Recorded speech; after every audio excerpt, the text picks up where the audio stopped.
Hi, my name's Carl Bates and I'm the Chief Executive of the Sirdar Group. Today I want to talk to you about appointing new directors and what it means as a new director to make sure you're considering your appointment to a new board properly. It can be really exciting to get that phone call that says you've been appointed as an independent director. I remember the first time I was appointed as an independent director, over 16 years ago. But I was sitting in my room where I was staying as a student and I just finished a phone call with my mum. And I said to Mum, you know, I don't think I've got the appointment. I'd had the interviews, I'd gone through the application, but I was young, frankly inexperienced, and I just said to Mum, look, I don't think I've got the role of an independent director on this board.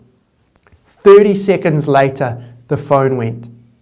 A lady by the name of Claire Campbell, she was chairman of the board of the Brightwater Centre, rang me up and said, we've decided to appoint you as an independent director. I was ecstatic.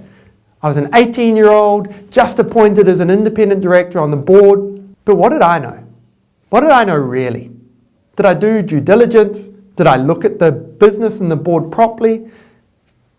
Not really. I understood what they were looking for. I'd gone through the process. I knew they wanted someone with some financial nous. I knew they wanted someone who understood the non-profit sector, and I had some experience in that space. But I didn't go through the sort of due diligence I go through now. Part of the process at the Sirdar Group, part of our methodology, is undertaking a process we call the Sirdar High-Performance Board Assessment. Part of that process is about supporting a client to understand why they need a board and making sure appointing a board is the right thing for them. The other part of completing the assessment is to support you as an independent director to understand the business before accepting an appointment onto the board.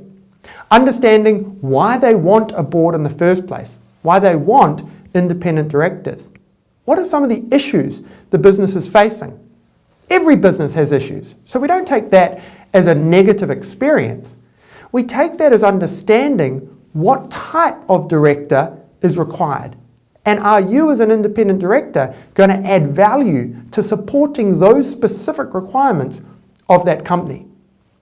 Part of your due diligence as an independent director also needs to be understanding the time requirement of the business. Not just the meetings and the meeting cycle, but what specifically is being involved in this business going to require?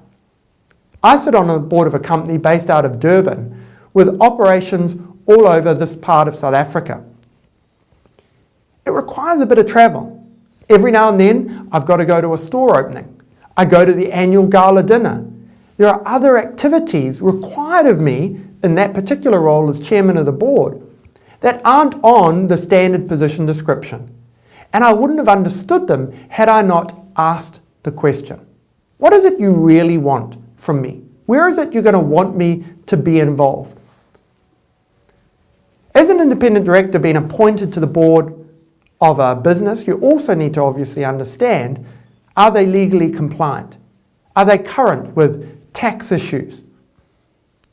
Are there any risks from a litigation perspective? Do they have any major customers or suppliers that they're having tough conversations with at the moment? Generally, these are things that will come up in a good quality due diligence process. Due diligence as an independent director looking to accept the role. I always say to clients, appointing a director is a little bit different to appointing an employee. 9 times out of 10, an employee will have asked the questions they want to ask as part of the interview process. Appointing a director is a little different. And if you're like I was as an 18-year-old accepting the role who didn't ask the questions, my advice to a client would be don't appoint them to the board. Because if they're not going to follow a good quality due diligence process before accepting your offer of being appointed as a director to the board, then are they going to ask the tough questions when it comes to their role as a director on your board?